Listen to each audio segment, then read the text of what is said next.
그때 저는 어머니의 유언을 쫓아서 어느 대저택 사모님 댁으로 찾아갔습니다. 그런데 참으로 이상한 일이었어요. 분명 저는 그 집에 처음 찾아간 길이었는데 다들 저를 이미 너무나도 잘 알고 있는 듯이 행동했거든요. 그 집 집사 할아버지부터 사모님까지 모두 말이죠. 특히나 사모님께서는 세상 그 누구보다 저를 아주 잘 알고 계셨는데요.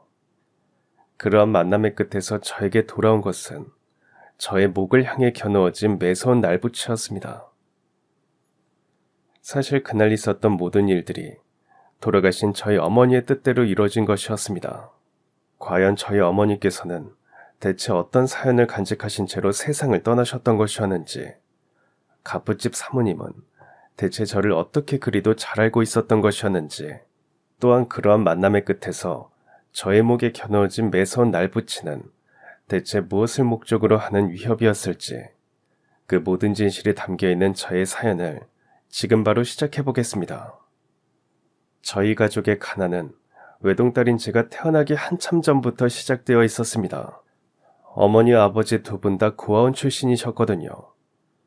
성인이 되자마자 시장통에서 허드렛 일을 하다가 만나게 된 어머니와 아버지께서는 하늘 아래 가족 하나 없는 처지라는 동병상련 덕분에 고된 삶을 서로 의지해가며 빠르게 가까워졌고, 오래지 않아 부부의 연을 맺게 되었지만 돈이 너무 없어서 결혼식은 엄두도 내지 못한 채로 혼인신고만 올렸다고 합니다. 달동네 사글새방에 신혼집을 차려놓고 신혼살림으로 이부자리 딱 한 채를 마련하는 것만으로도 이미 주머니가 텅 비어버렸으니까요. 다만 어머니 아버지께서는 부부로서의 삶을 시작하던 바로 그날 아침나절에 정화수 한 사발을 정갈하게 떠놓고서는 막 아침해가 떠오르는 하늘을 향해 이렇게 약속하셨다고 해요. 비록 지금 우리의 삶은 빈곤하고 고단하지만 장차 태어날 자녀들을 위해서라도 반드시 자수성가하겠다고. 사랑하는 자녀들의 인생이 가난으로 얼룩지는 일이 생기지 않도록 최선을 다해서 부모 노릇을 하겠노라고. 그날의 약속을 지키기 위해 저희 어머니와 아버지께서는 참으로 열심히 살아가기 시작하셨습니다.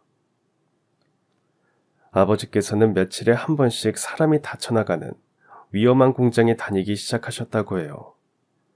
위험한 만큼 월급이 센 편이었으니까요. 그러는 한편으로 어머니께서는 젊은 새댁 나이였음에도 불구하고 부잣집에서 가사도우미로 일하기 시작하셨습니다. 하지만 오래지 않아 크나큰 병고가 터져나오고야 말았어요. 아버지께서 불의의 교통사고로 너무나도 허망하게 세상을 떠나게 되셨거든요. 외동딸인 제가 갓 돌진한 아기였던 무렵에 벌어진 사건이었습니다. 그나마 다행이었던 건 저희 어머니께서 세상 그 어느 부모님보다 심지가 단단하고 심성이 굳은 분이라는 점이었어요. 사랑하는 남편을 하루아침에 잃고 미망인이자 젊은 과부가 되셨음에도 불구하고 어머니께서는 주저앉지 않으셨습니다. 오히려 예전보다 훨씬 더 굳센 어머니가 되어주셨죠. 지금 다시 돌아보아도 제가 어릴 적 어머니의 모습은 그야말로 철의 여인 그 자체였습니다.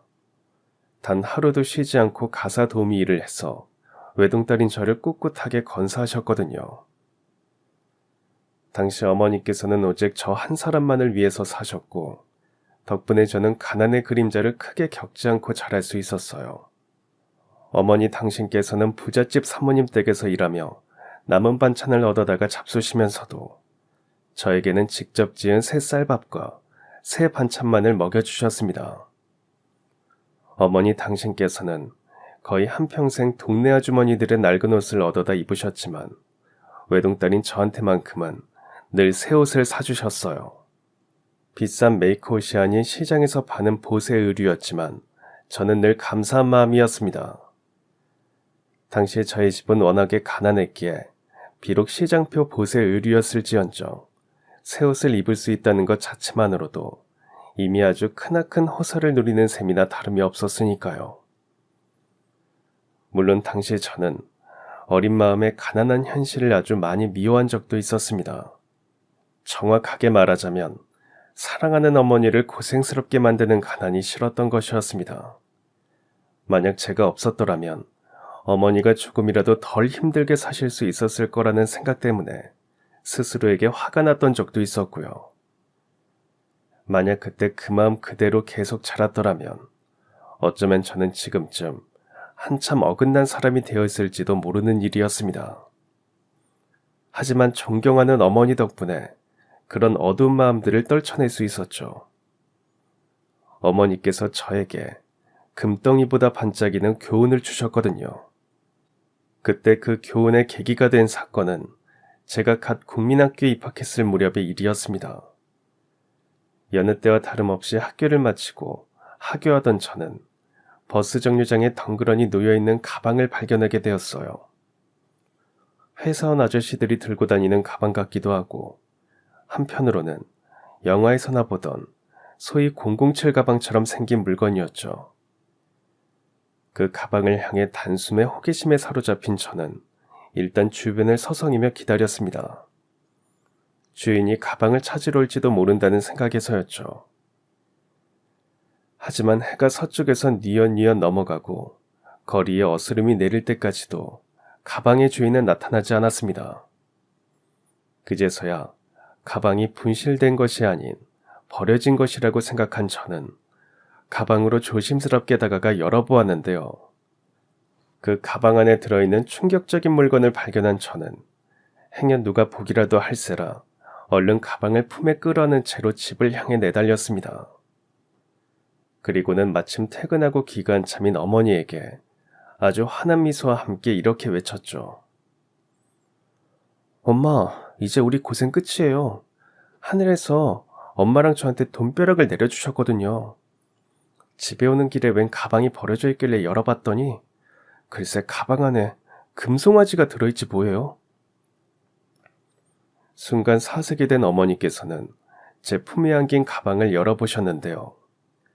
그 가방 안에 들어있던 건 꽤나 묵직한 금송아지 7마리였어요.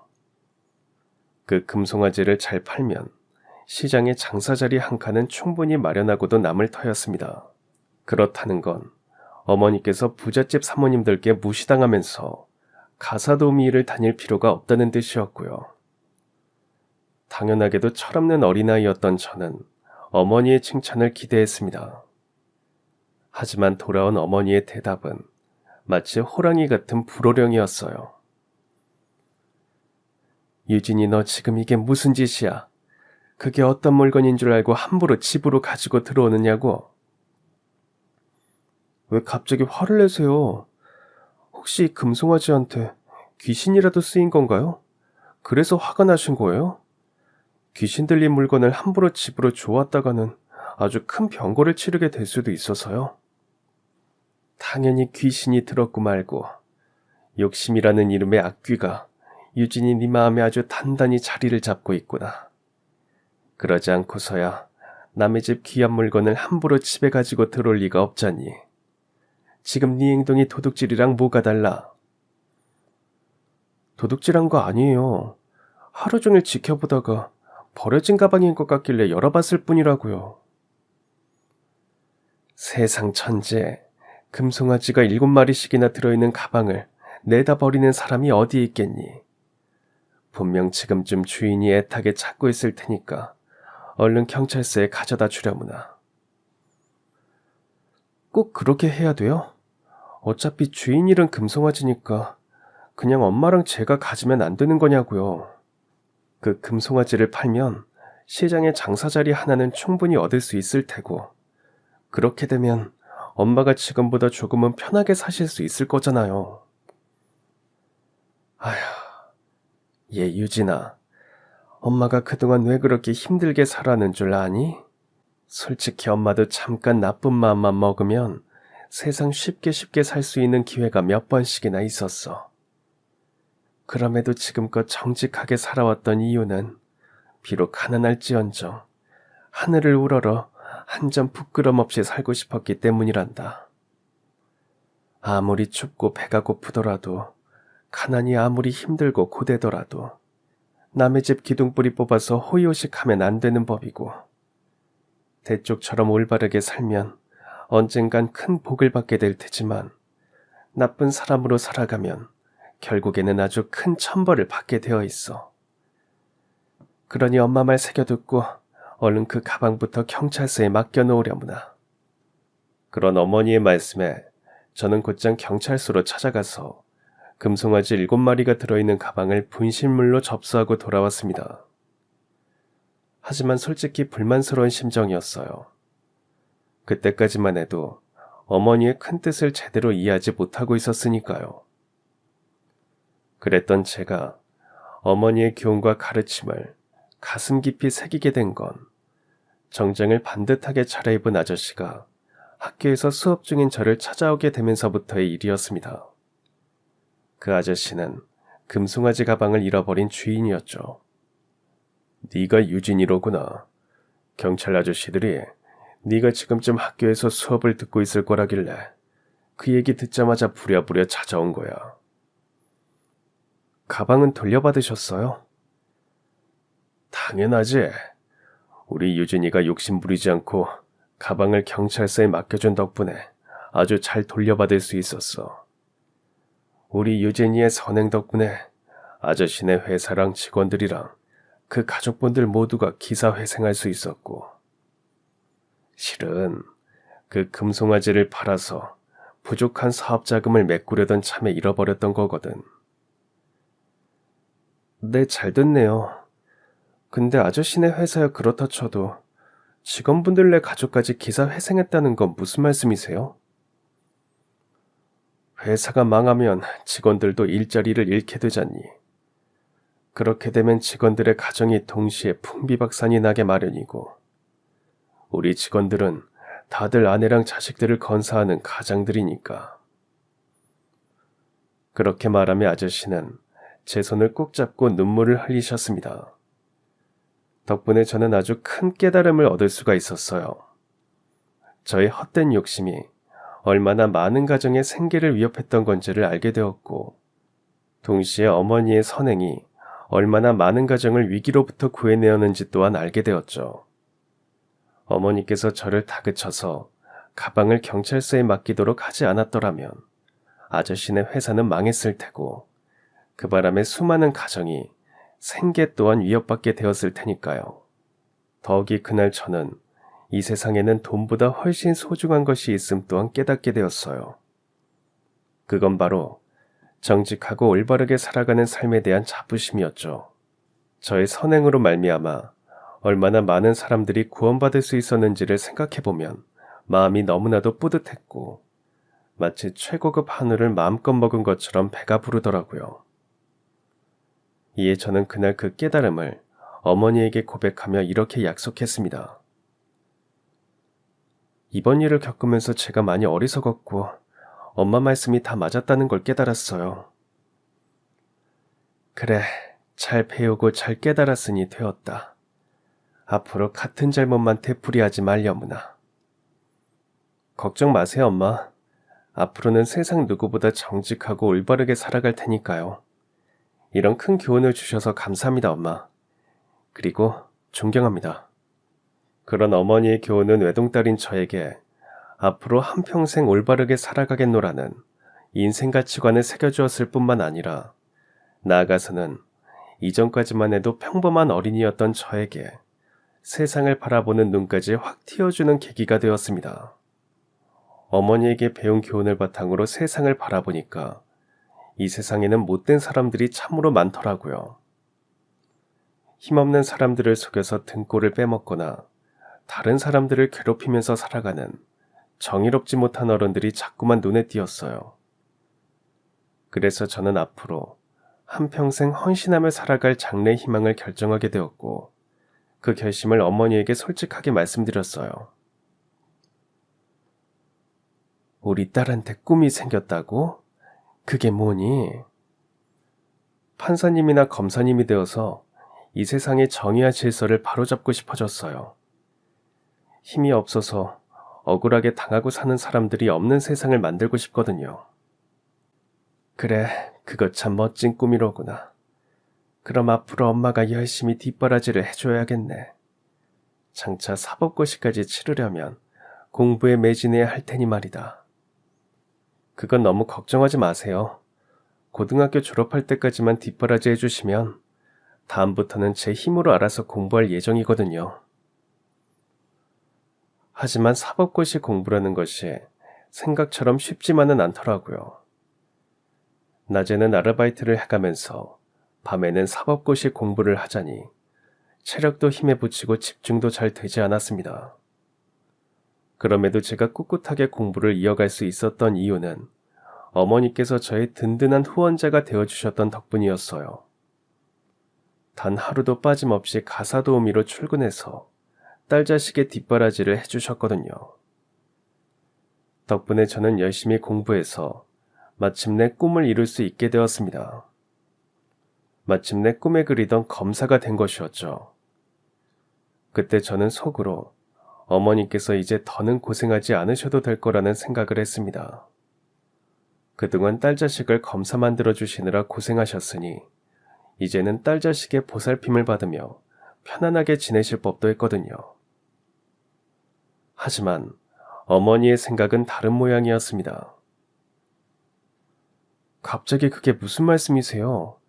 그 힘든 일을 앞으로도 계속 다니시겠다고요? 그렇단다. 생각해보니까 내 생계는 내 힘으로 해결하는 게 맞는 것 같았거든. 제 걱정 때문이라면 그러지 않으셔도 돼요. 물론 검사라는 직업이 천만금을 받는 일은 아니지만 홀어머니를 잘 모실 수 있을 정도는 된다고요. 그게 문제가 아니라 내가 훌륭한 검사님의 엄마가 되었다는 게 중요한 거야. 너도 곰곰이 생각 한번 해보려무나. 앞으로 우리 딸은 검사로서 죄 지은 혐의를 받은 피고들을 숱하게 마주하게 될 텐데 그러다 보면 피고들이나 그 가족들로부터 부정한 청탁도 자주 받게 될 건 뻔한 일이잖니. 형량을 조금이라도 낮게 구형해달라면서 말이다. 그리고 얘기를 들어보니까 검사네 가족들한테까지 찾아와서 애걸복걸 하는 일이 종종 있다면서. 엄마는 그게 너무 걱정이 돼. 그 사람들이 나한테 큰 돈을 건네면서 검사 딸을 설득해달라고 청탁을 하면 내가 그 돈 노름에 흔들리지 않으리라는 보장이 없으니까. 그래서 직업을 계속 유지하시려는 거였어요? 어머니께서 스스로 생계를 유지하고 있어야 혹시 모를 뇌물에 흔들리지 않을 수도 있을 테니까요. 당연하지. 엄마도 한낱 인간인지라 돈에 쪼들리는 상황에 거액의 뇌물이 주어지면 흔들리지 않으리라는 보장이 없잖니. 그러지 않으려면 적어도 최소한의 생계는 엄마 스스로 유지하고 있어야 하고. 이처럼 저희 어머니께서는 정말이지 대쪽 같은 분이셨습니다. 조선시대로 치면 신사임당 같은 분이셨다고나 할까요. 아무튼 그런 어머니 덕분에 저는 검사로서의 사명감을 다시 한번 되새길 수 있었습니다. 엄마의 딸답게 장차 어떠한 유혹에도 흔들리지 않고 오직 정의롭고 청렴결백한 검사가 되겠노라는 각오를 아주 단단히 다졌거든요. 그런데 그때 어머니 덕분에 각오를 되새기지 않았더라면 정말이지 아주 큰일이 날 뻔했습니다. 어머니의 예상처럼 검사인 저를 회유하려고 드는 용의자들이 엄청 많았거든요.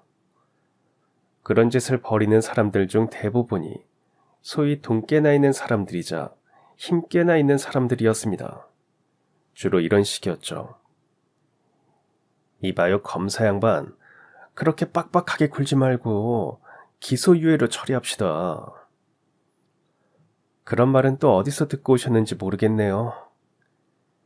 나도 다 보는 눈이 있고 듣는 귀도 있어. 얘기를 듣자 하니 검사가 기소유예 처분을 내리면 재판에 회부되지 않는다면서. 재판이 열리지를 않으니 아무런 처벌도 내려지지 않는 건 당연한 일일 테고. 그러니 이쯤에서 기소유예로 좋게 좋게 마무리 지읍시다.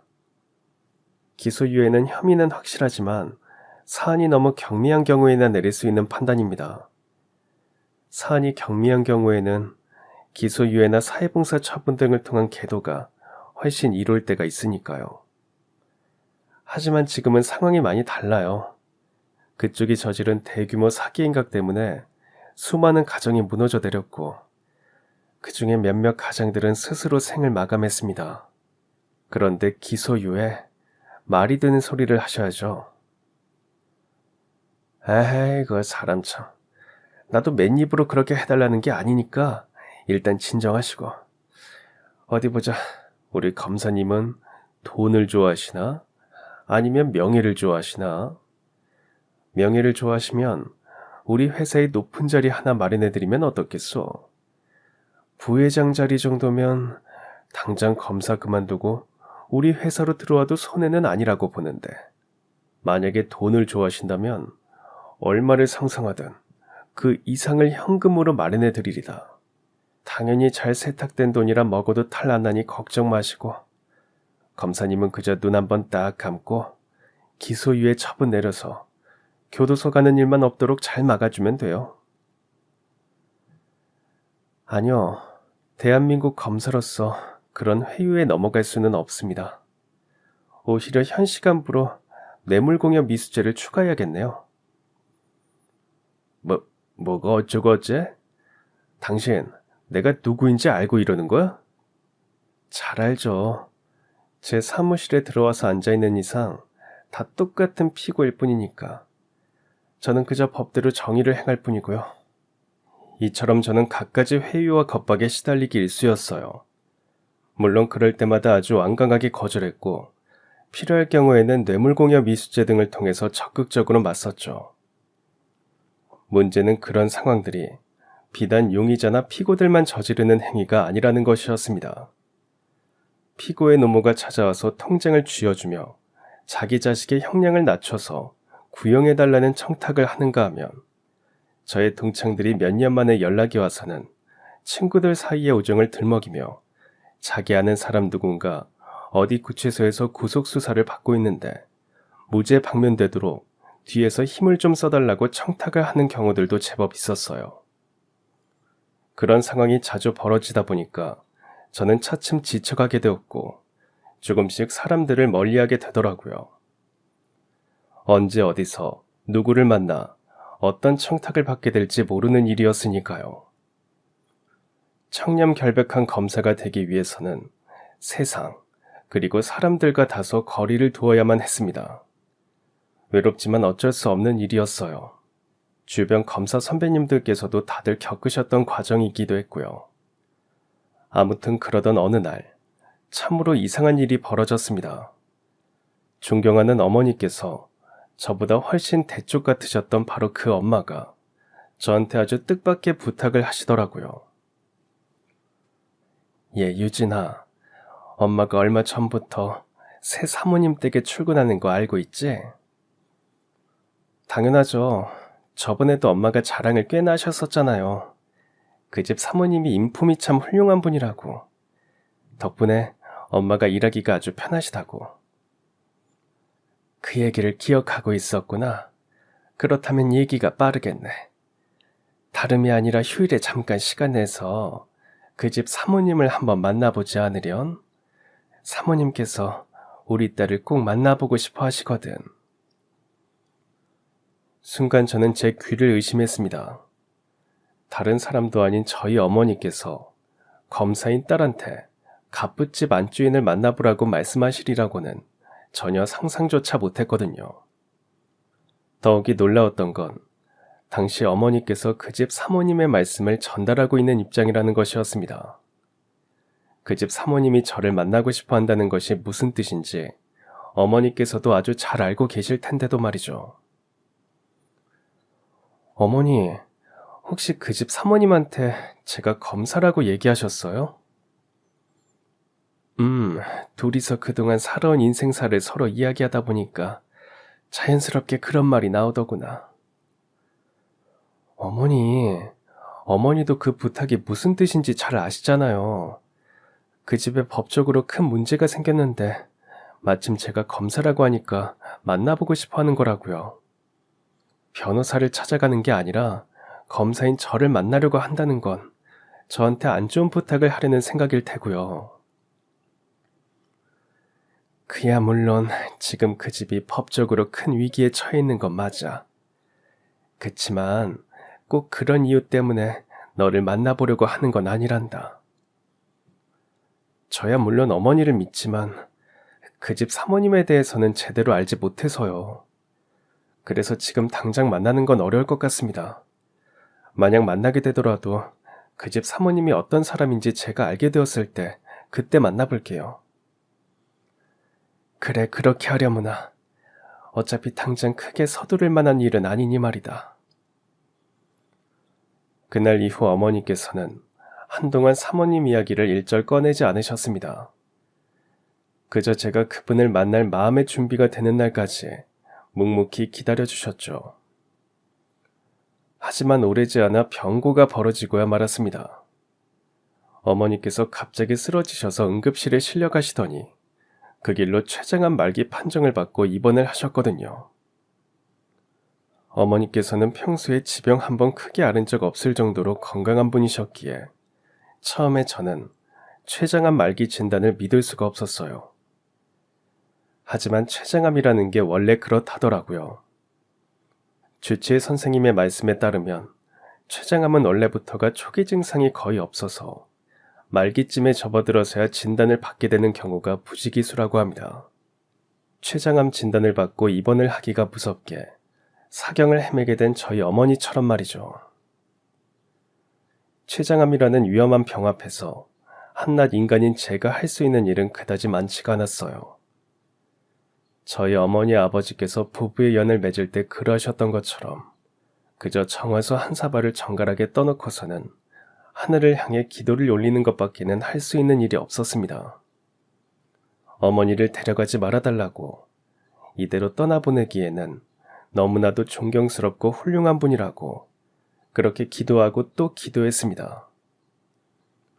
하지만 제 기도는 이루어지지 않았어요. 췌장암으로 인해 사경을 헤매게 되신 지 한 달이 조금 넘어가던 어느 날 어머니께서 깨끗이 다 나은 사람처럼 눈을 뜨셨습니다. 그리고는 간호사들에게 부탁해서 링거줄을 모두 빼내시더니 저에게 이렇게 말씀하시더라고요. 얼른 집에 가서 엄마 옷들 중에 가장 깨끗하고 단정한 옷을 하나 가지고 오려무나. 그게 무슨 말씀이세요? 조금 전까지만 해도 사경을 헤매시던 분이 깨끗한 옷은 왜요? 어디 다녀오실 곳이라도 있으신 거예요? 산소에 가서 너희 아버지를 좀 만나고 오련다. 바로 그 말이 저의 가슴을 미어져 나가게 만들었고 어머니와의 마지막 시간이 눈앞까지 다가왔음을 깨닫게 만들었어요. 애청자 여러분들께서도 회광반조라는 말을 잘 알고 계실 겁니다. 회광반조라는 말은 사람이 세상을 떠나기 직전에 잠시 원기를 되찾은 상태를 일컫는 표현이잖아요. 당시 저희 어머니께서 정신을 차리신 건 바로 그 회광반조나 다름이 없었어요. 납골당에 있는 아버지를 마지막으로 만나기 위해 마지막 생명을 쥐어 짜내셨던 거죠. 이에 저는 어머니의 마지막 소원을 들어드리기 위해 가장 깨끗하고 단정한 옷을 입혀드렸고 곧장 아버지의 산소를 찾아갔습니다. 그날 어머니께서는 아버지의 산소를 정돈하고 정성껏 차례를 올리셨는데요. 차례를 마친 어머니께서 저한테 갑자기 이런 말씀을 하시더라고요. 저쪽으로 언덕 2개만 넘어가면 묘비도 없는 작은 봉분이 하나 있을 게야.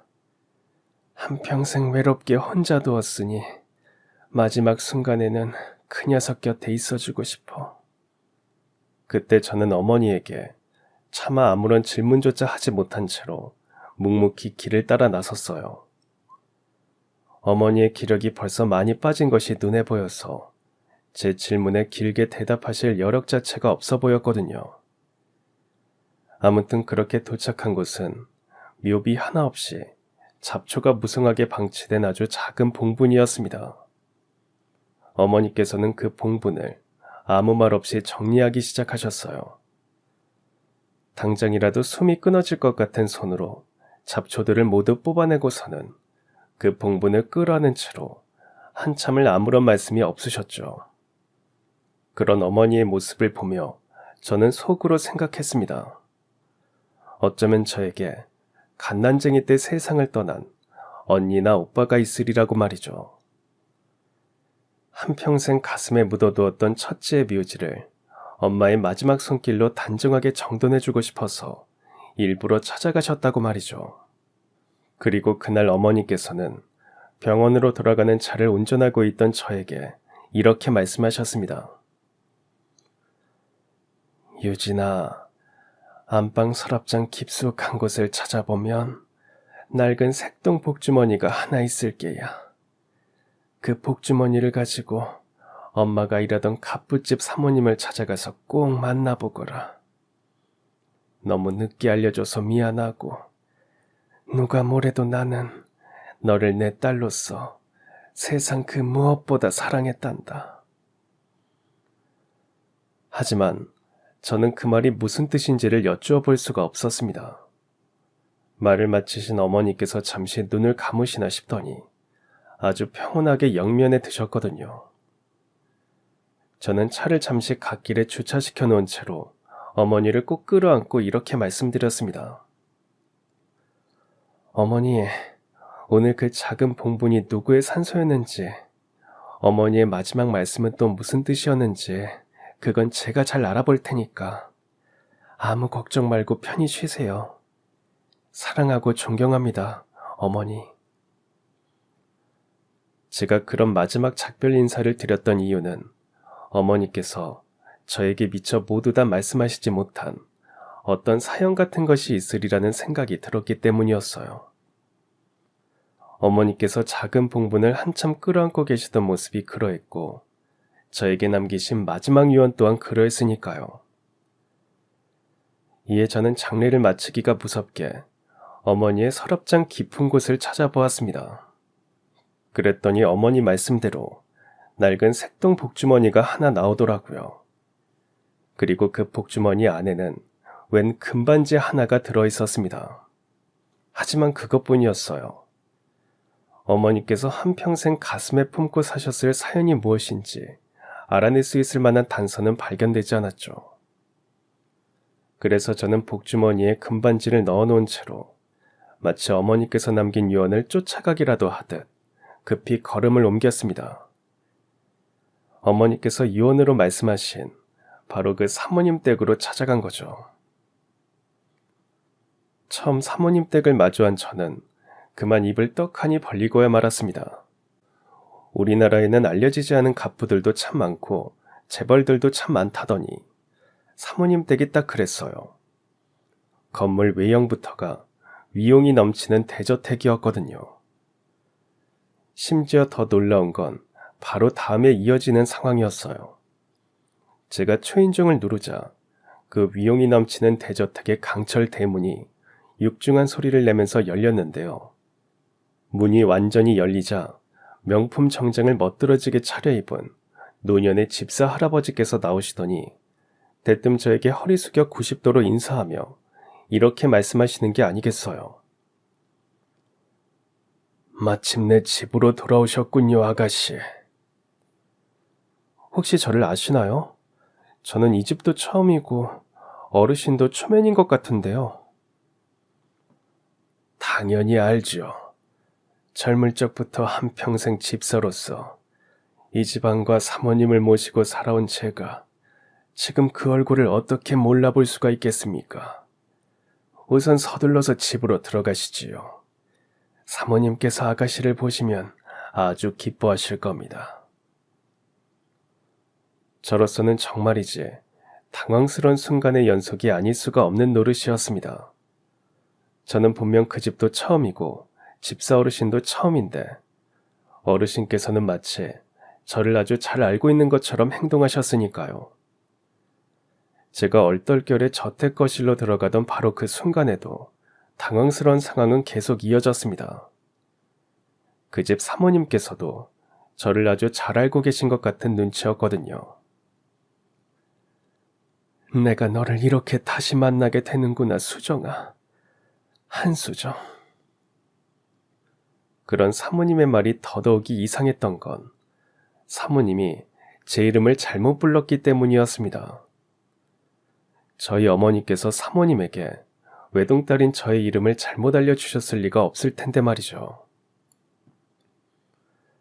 외람되지만 사모님, 지금 뭔가 착오가 있는 것 같습니다.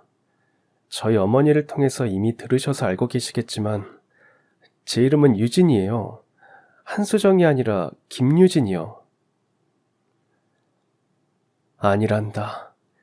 김유진은 너의 두 번째 이름이고 원래 본명은 한수정이야. 우리 한씨 집안의 후계자 한수정. 제가 사모님 댁의 후계자라고요? 제가 그렇게 묻자 사모님께서는 고개를 끄덕이며 대답하시더니 곧장 손에 끼고 계시던 반지를 빼서 저에게 보여주셨습니다. 순간 저는 흠칫 놀라고야 말았어요. 그래도 혹시나 싶은 마음에 가지고 갔던 복주머니에서 반지를 꺼내서 제가 가지고 갔던 반지와 사모님이 건네주신 반지를 서로 비교해 보았습니다. 그랬더니 글쎄 완전히 똑같은 반지더라고요. 그 반지는 네가 우리 가문 사람이라는 사실을 증명하는 일종의 증표란다. 우리 집안 식구들끼리만 나누어 가지는 특별한 반지거든. 그와 동시에 수정이 네가 수십 년 전에 잃어버린 내 딸이라는 증표이기도 하고. 정말 이제 혼란스러운 상황의 연속이었습니다. 어머니의 유언을 따라서 반지를 찾아가고 사모님 댁을 찾아갔더니 사모님께서 덜컥 저를 친딸이라고 부르고 계셨으니까요. 물론 저로서는 선뜻 믿을 수 없는 일이었죠. 그럴 리가 없잖아요. 저는 누가 뭐래도 저희 엄마 친딸이 맞아요. 만약 제가 입양이라도 됐다면 그 기록이 제 신분과 관련된 서류에 기재가 되어 있어야 하는데 그런 기록은 하나도 없었다고요. 너희 어머니께서 말씀하시더라. 남편이랑 같이 교통사고로 함께 세상을 떠난 갓난쟁이 외동딸 신분으로 키웠다고. 그렇게 말씀하신 사모님께서는 잠시 안방으로 들어가시더니 당신의 젊을 적 사진을 한 다발씩이나 가져와서 보여주셨습니다. 그 사진을 하나하나 살펴본 저는 제가 사모님의 친딸이라는 사실을 차마 더는 부정할 수가 없었어요. 사모님의 젊을 적 얼굴이 그때 제 얼굴이랑 아주 똑같았거든요. 친엄마와 친딸이 아니고서야 그렇게 닮을 수가 없을 정도로 말이죠. 결국 저는 저의 정체성을 아주 크게 의심하게 되었습니다.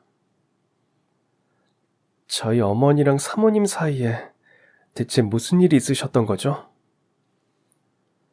너무 걱정하지 말, 여문아. 너희 의붓 어머니께서는 절대로 나쁜 분이 아니셨어. 단지 그놈의 돈 때문에 너와 내가 한평생 떨어져 살게 되었을 뿐이지. 그날 사모님께서 들려주신 진실은 이랬습니다. 고래등 같은 갑부집의 큰딸로 태어난 사모님은 아주 좋은 신랑과 결혼해서 한수정이라는 이름의 외동딸을 얻었다고 합니다. 그런데 외동딸이 태어나고 얼마 지나지 않아서 멀쩡히 외출을 나갔던 신랑이 변사체가 되어 돌아오는 사건이 발생하고야 말았습니다. 처음엔 다들 사고를 의심했습니다. 그것 말고는 멀쩡히 집을 나갔던 사람이 싸늘한 죽음이 되어 돌아오게 될 리가 없을 테니까요. 하지만 알고 보니 사고가 아니었더라고요.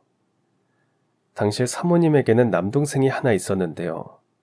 남편의 장례를 치르고 얼마 지나지 않아서 남동생이 자기 와이프와 작당 모의를 하는 목소리를 우연히 엿듣게 되었답니다. 매형을 저승길로 보냈으니 누나와 조카딸만 하늘나라로 보내면 아버지의 재산을 독차지할 수 있을 거라는 목소리였죠. 이에 공포에 사로잡힌 사모님께서는 자신과 딸아이의 목숨을 지키기 위해 그 길로 야반도주를 내서 도피 생활을 시작했죠. 그러나 도피 생활은 오래가지 못했습니다. 남동생네 부부가 기어이 사모님을 찾아내서는 아주 흉악한 사람들을 보냈거든요.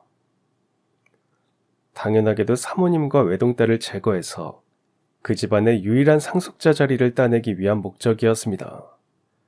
그들은 사모님과 외동딸을 찾아서 온 동네에 행패를 부리며 뒤지고 다니기 시작했는데요. 문제는 사모님 곁에는 갓난쟁이 외동딸이 있었다는 것이었습니다. 사모님 혼자서라면 충분히 도망칠 수 있었지만 갓난쟁이 딸아이를 품에 안은 채로는 멀리 갈 수 없었죠. 이에 사모님은 딸아이를 근처 교회 앞에 감춰놓으며 두 가지를 포대기 속에 넣어두었어요. 하나는 딸아이를 부디 잘 키워달라는 부탁의 말이 담긴 쪽지였고, 다른 하나는 바로 이것이었습니다. 그럼 그때 가문의 징표인 반지를 색동 복주머니에 넣어서 포대기에 쪽지랑 같이 감추어 놓았던 건가요? 그렇단다. 딸아이의 목숨을 구하기 위해서는 그렇게 할 수밖에 없었어. 우리 가문의 반지를 딸아이에게 남겨놓으면 먼 훗날 다시 만나게 되는 날에 서로 금방 알아볼 수가 있을 테니까. 그러셨군요. 그럼 사모님은 그 후 어떻게 하셨나요? 다행스럽게도 그날 사모님의 생명이 위협당하는 일은 생기지 않았다고 합니다. 남동생들이 보낸 무례배들이 사모님을 잡아가려고 하던 바로 그 순간 또 다른 건장한 사내들이 들이닥쳐서 사모님을 보호했으니까요. 그 사내들은 사모님의 아버지께서 딸아이를 지키기 위해 파견한 경호원들이었습니다. 그렇다는 건 사모님네 아버지께서도 자기 아들의 악행을 이미 알고 계셨다는 거네요. 그래, 알고 보니까 우리 아버지도 내 동생 놈을 의심하고 있었더라고. 그래서 동생의 행적을 몰래 주시하던 중에 그놈이 사람을 시켜서 나를 잡으러 가는 걸 보고서는 사위를 해친 사람이 그 녀석이라는 사실을 깨닫고 큰딸인 나와 외손녀인 너를 구하기 위해서 경호원들을 급하게 보내주셨던 거야. 덕분에 사모님은 안전해질 수 있었습니다. 아버지께서 보내주신 경호원들이 남동생이 보낸 무례배들을 단숨에 제압을 했거든요. 이에 안도의 한숨을 내신 사모님께서는 딸아이를 데리러 교회로 다시 찾아갔지만 딸을 다시 만날 수는 없었다고 합니다. 사모님께서 무례배들의 위험으로부터 안전해지기까지 그 짧은 몇 시간 사이에 누군가가 벌써 딸아이를 데리고 가버린 상황이었으니까요. 난 지난 수십 년 동안 너를 평생 가슴에 새기고 살았단다.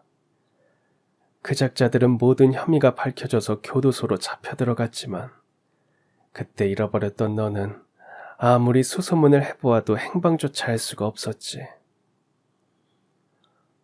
그럼 그날 저를 데려간 사람이 저희 어머니라는 말씀이신 건가요?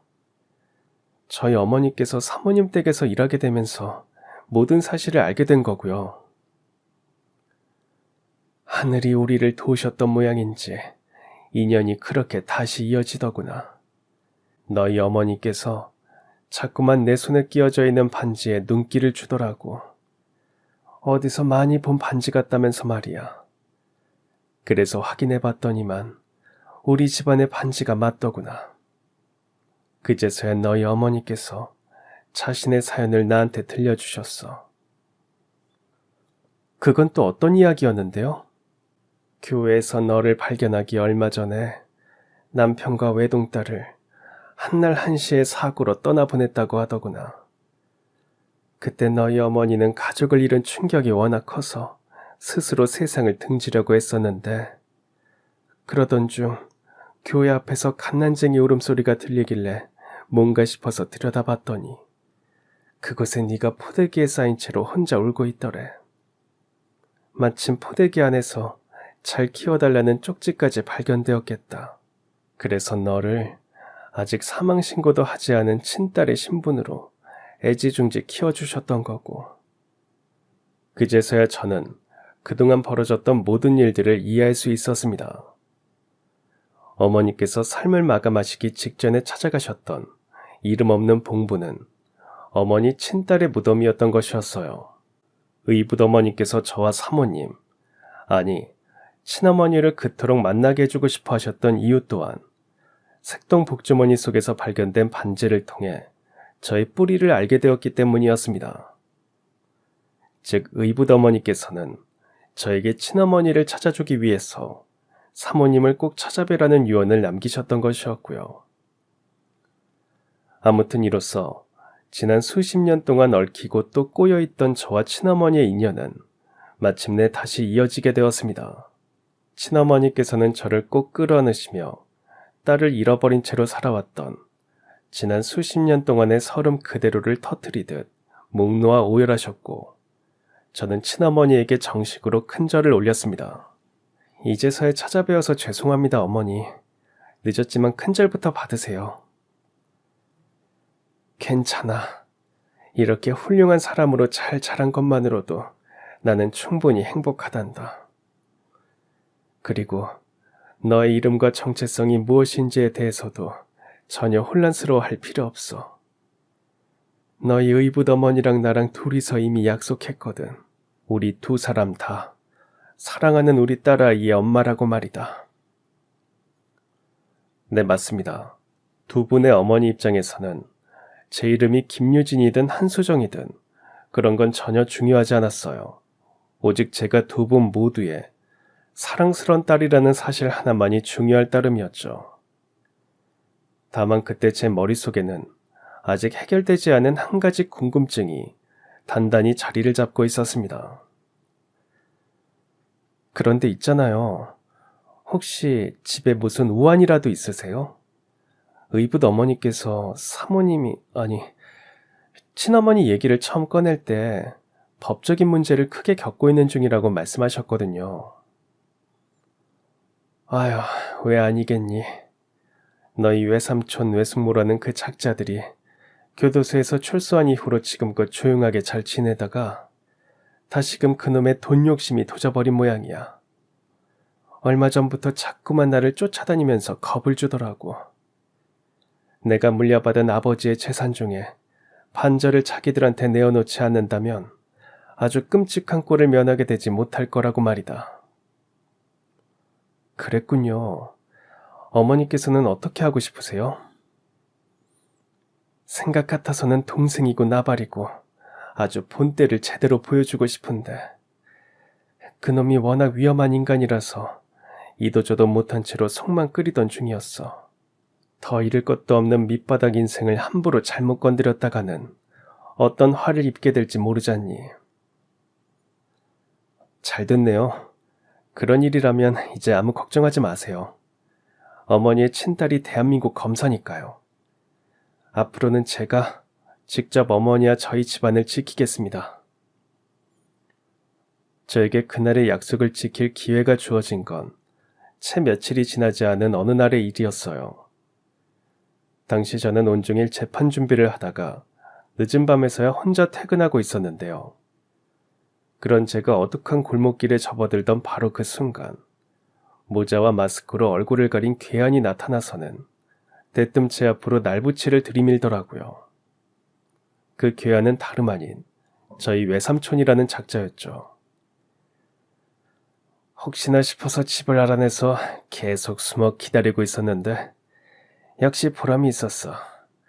너 우리 누나가 몇십 년 만에 다시 만났다던 내 조카 맞지? 글쎄요. 제가 우리 어머니의 친딸인 건 맞는데 그쪽 조카라고 하고 싶지는 않네요. 당신 같은 쓰레기랑은 가족 사이로 지낼 생각이 추워도 없거든. 거 시끄럽고 이 길로 너네 엄마 찾아가서 똑바로 말해. 이번 달 내로 울 아버지한테서 물려받은 재산의 절반을 나한테 내놓지 않으면 딸년 보는 앞에서 엄마를 저승길 보내든 엄마 보는 앞에서 딸년을 저승길 보내든 둘 중 하나는 아주 끔찍한 꼴을 면하지 못할 테니까. 물론 그 인간 입장에서는 저를 겁줘서 돈을 뜯어가려는 목적이었겠지만 저로서는 그저 너무 가소로워서 웃음이 픽 하고 나올 뿐이더라고요. 너 지금 웃는 거야? 지금 내 손에 들려있는 이게 장난감인 줄 아는 모양인데 이거 진짜야. 진짜 날 붙이라고. 너 하나쯤은 내가 마음만 먹으면 이 자리에서 하늘나라 보내버릴 수도 있어. 그러는 그쪽이야말로 지금 대체 누구한테 날붙이를 들이대고 있는 줄 알아? 대한민국 검사한테 날붙이를 들이대고 있는 거야. 바로 그 순간 탕 하는 소리와 함께 무언가에 직격당한 그 적자가 온몸을 파르르 떨면서 바닥에 나뒹굴기 시작했습니다. 그 적자를 단번에 나뒹굴게 만든 바로 그 무언가는 은밀하게 저를 경호하고 있던 경찰분께서 발사한 테이저건, 그러니까 일종의 전기 충격기였어요. 제가 미리 경찰분들께 경호를 요청했거든요. 그 후 대기하고 있던 경찰분들께서 그 적자에게 수갑을 채웠고 저는 마지막 쐐기의 말을 날렸습니다. 귀하는 금전갈취를 목적으로 현직 대한민국 검사와 우리 가족들을 흉기로 협박 및 위협했습니다. 이에 귀하를 현행범으로 체포합니다. 현 시간부로 귀하의 모든 발언은 법정에서 불리하게 작용할 수 있으며 묵비권을 행사할 수 있고 변호사를 선임할 권리가 있습니다. 근데 방금 그 말들은 어디까지나 대한민국 검사로서의 공식 입장일 뿐이고 우리 엄마의 딸로서 딱 한마디만 더 할게. 너 사람 아주 제대로 잘못 건드린 거란다. 너 때문에 이산가족이 되었던 우리 엄마의 한을 풀어주기 위해서라도 법정 최고형을 받을 수 있도록 최선을 다할 테니까. 그러니 앞으로 각오 제대로 하는 게 좋을 거야.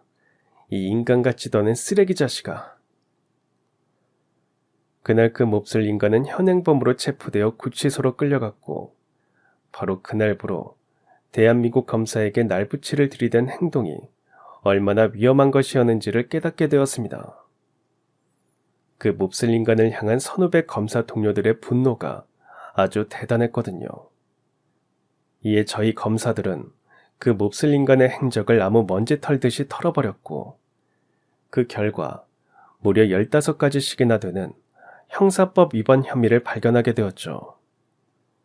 당연하게도 이후의 재판에서 모든 혐의가 인정되었고 그 몹쓸 인간은 무시무시한 형량을 판결받았어요.